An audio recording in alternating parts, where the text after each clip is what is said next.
So the condo market has changed a lot in the last 10, 15, 20 years, and nobody knows what's going to be coming in the future. But what we do is we study the past to see what's going to be coming in the future. I'm Bwanka with the Compass team. And it's Safras, also with the Compass team. And today we're going to be talking about the past of the condo market and what's going to be coming in the future of the condo market. So let's get started with where the condo market is right now and how people feel about how the condo market is right now. In terms of how they feel, everybody thinks the sky is falling. All my clients, you go online, on the news, any outlet is talking about how bad it is.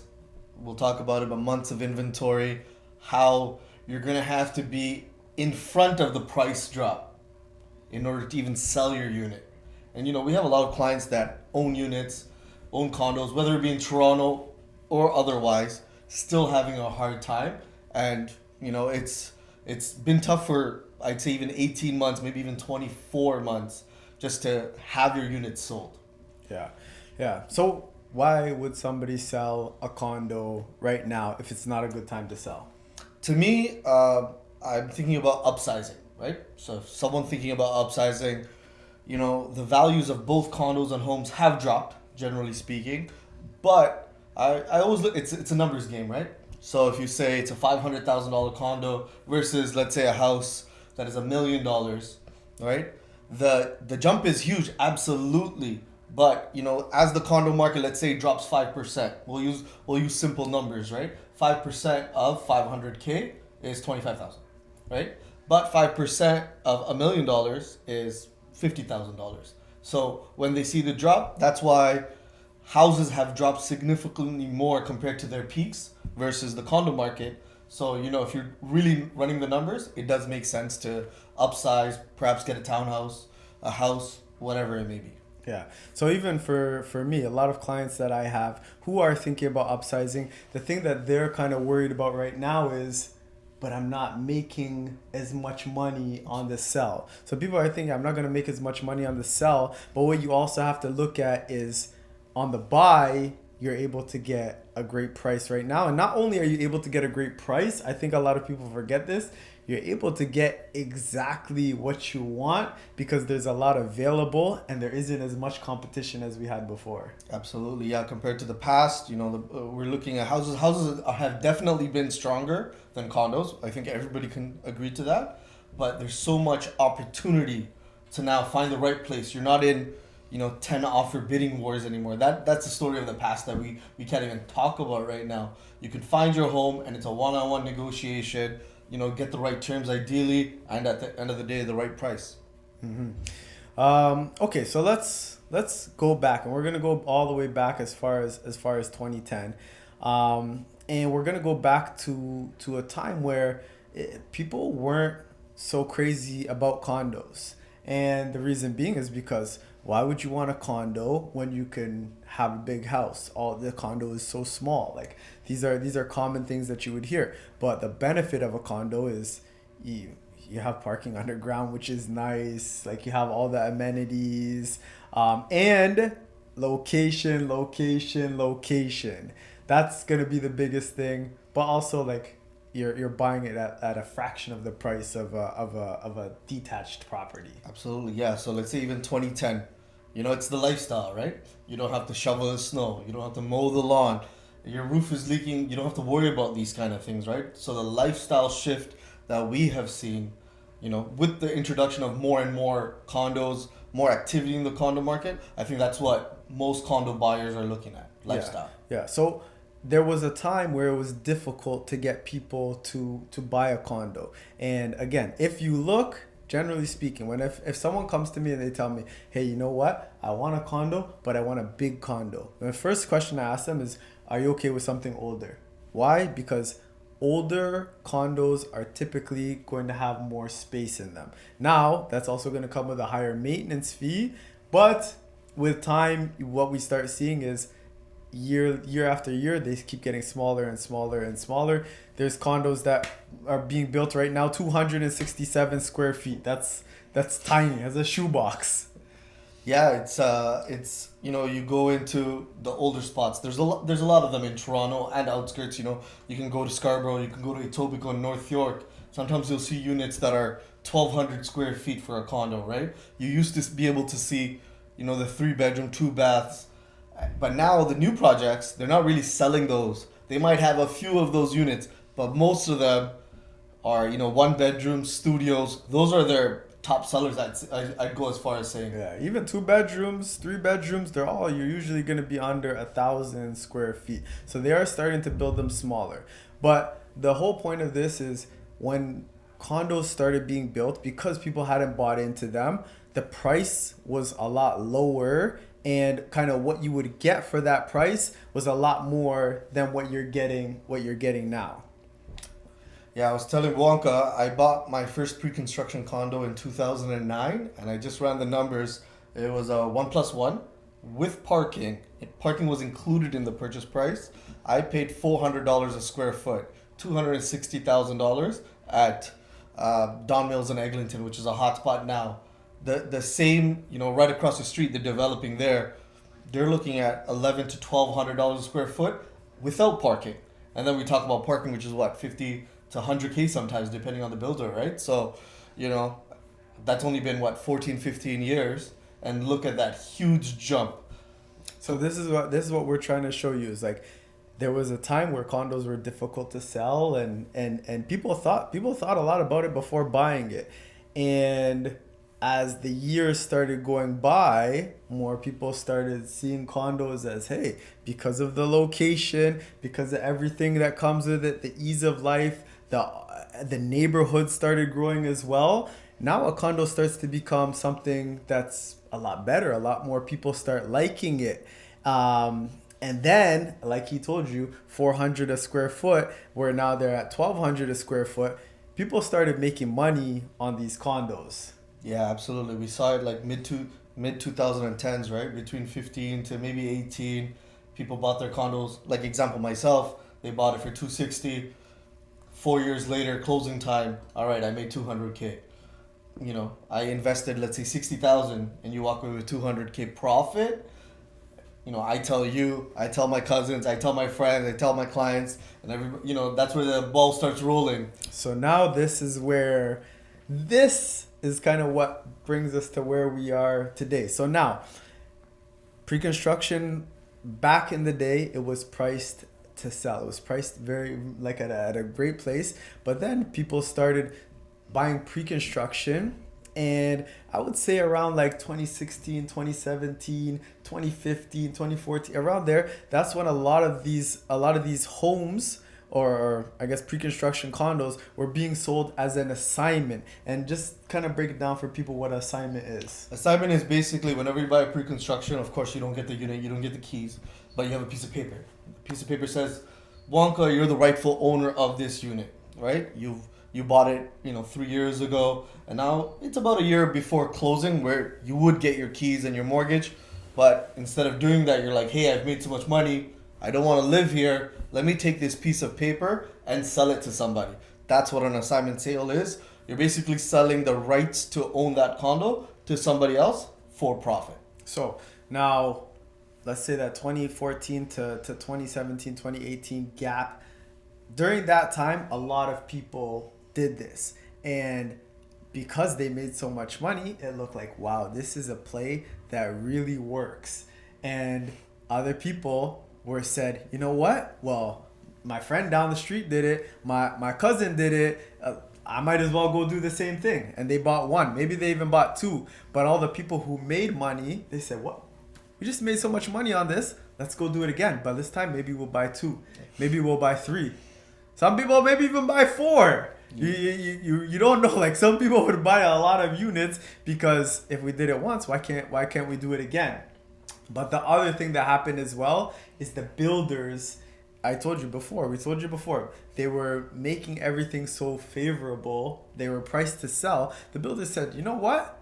This is not going to be ready for 4 years, for 5 years. What we should do, we should make it we should price it in the future. We should price it 4 years, 5 years from now. Where's the market going to be in 4 years? Where's the market going to be in 5 years? So the builders priced them a lot higher, but now keep in mind, it's pre-construction. You have a deposit structure that makes it a lot easier to buy. You're putting down 5% here, 2.5% there, 2.5% there. Like it's very doable, and a lot of people just believe that their money is going to turn to gold because it's already happened before. But now you take the builders raising their prices, and you take everybody else who's interested going to buy as well in this, let's say from 2017 until 2022. Also now the market starts going up, and they're basing their prices off where the market is today, and it's just a guess of where it's going to be in 2023, 2024, 2025. Yeah, I think, us working with a lot of investors, and personally myself too, like, you see the market go up 5% a year, 10% a year.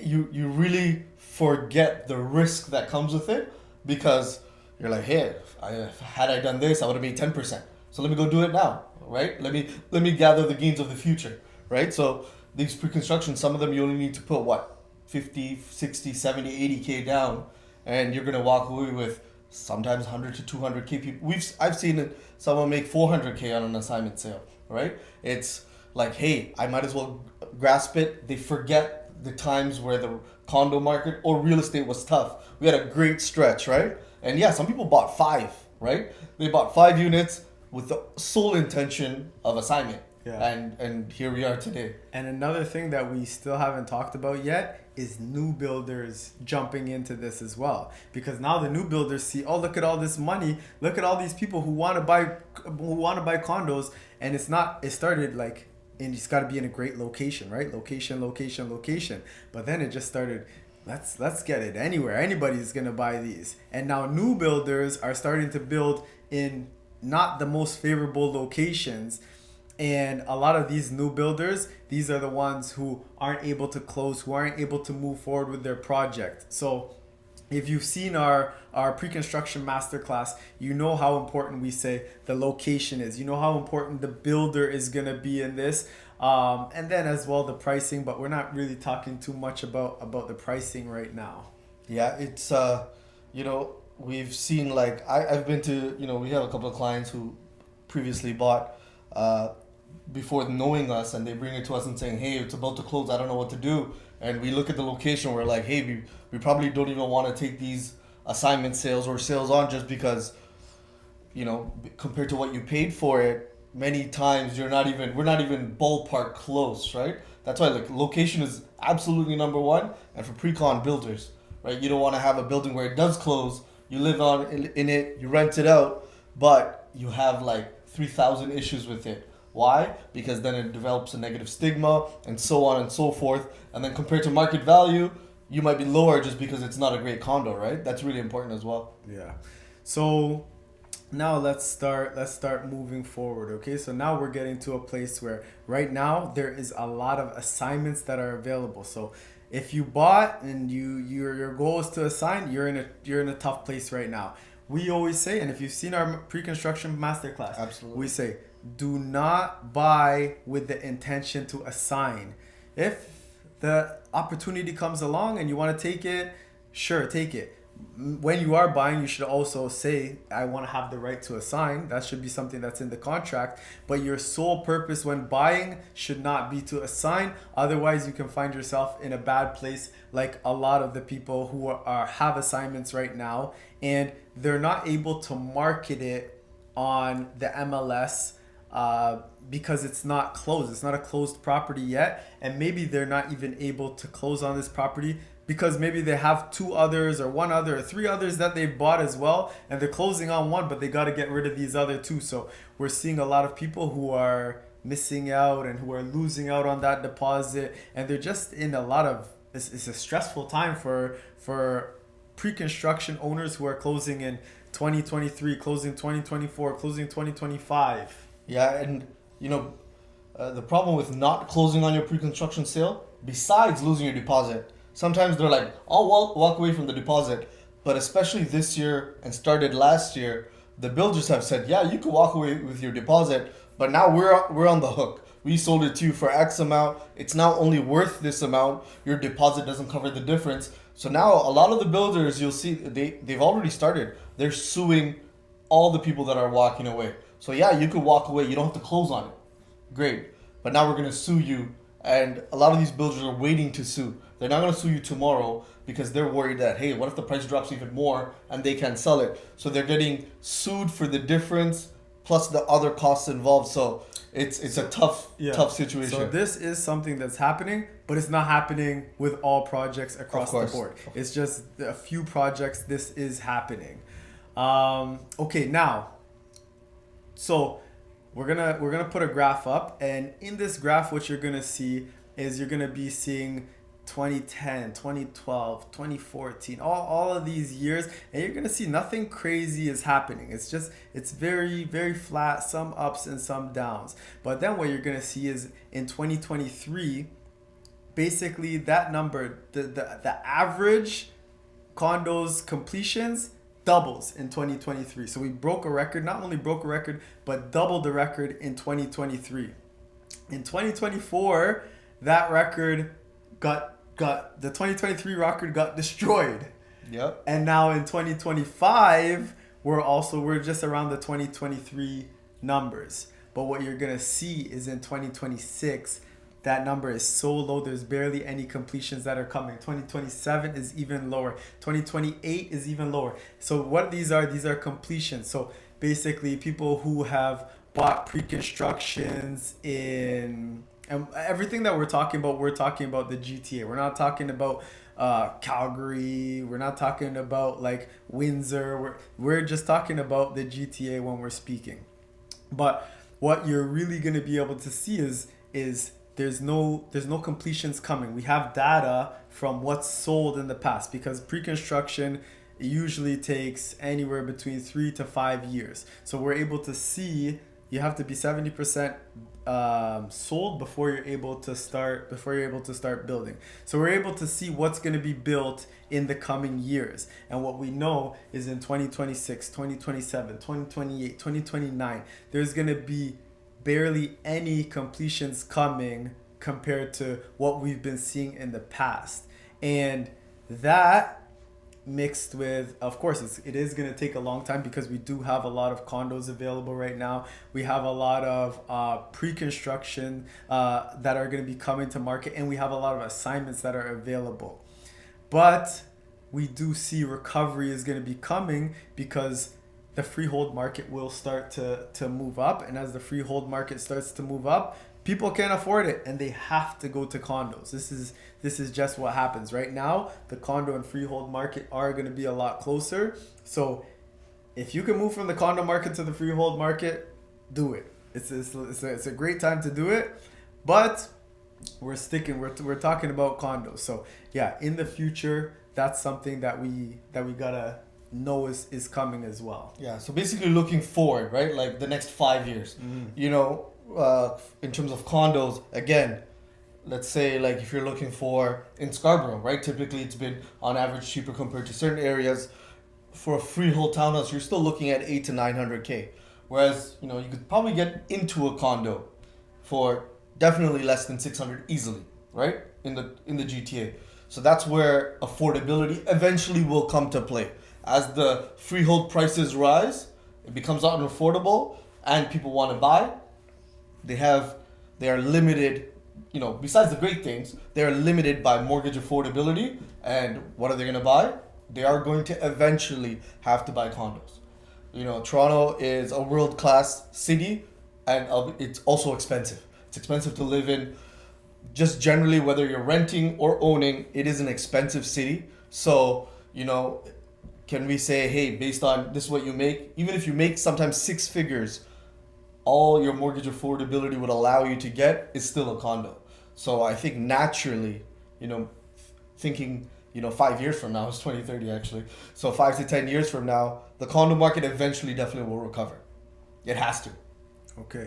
Okay. Now, I mean, again, at the end of the day, nobody knows what's going to happen, but this this is our opinion. This is what we think is going to be happening. But we do have stats that can back all of this up as well. But yeah, me personally, like in 2024, it's easy to buy a pre-construction condo, knowing that here there's great incentives coming with them right now. The price is a great price right now. The one that I was able to get, I got it for $100,000 cheaper than an exact comparable that just is having occupancy right now. So you can get better price, but also knowing it's not going to be closing until 2028 when barely anything else is going to be closing at that same time, and knowing that the condo market is, with time, it will start to stabilize. Absolutely, yeah. It's what we saw. Remember, we were talking about the past. Previously, when I bought my first pre-construction condo, the price I bought it for was below the market value of condos at the time, right? So then the builders saw everything go up, so they're like, okay, as you said, we'll price it in the future. But now, with the current market state, right, the builders are actually pricing it below market value because they understand, they can't build a building without 70% sold, and they know the general market of the condo as well as pre-construction and assignment. So now they're pricing it below, and like some incentives are absolutely crazy, right? We're seeing builders, like reputable builders, of course, in prime locations offering, like a monthly payment plan, right?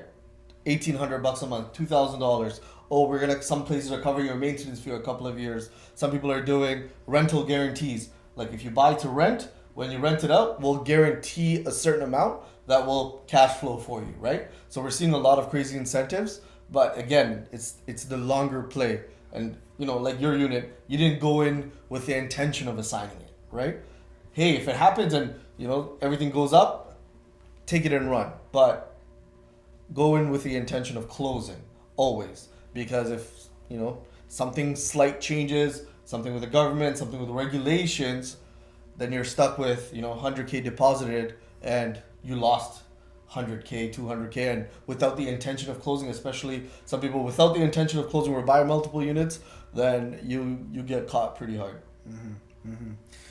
So yeah, if you do want to know more about pre-construction or more about what's happening in the condo market, or even thinking about selling your condo and moving it to a better vehicle, I call it, always feel free to reach out.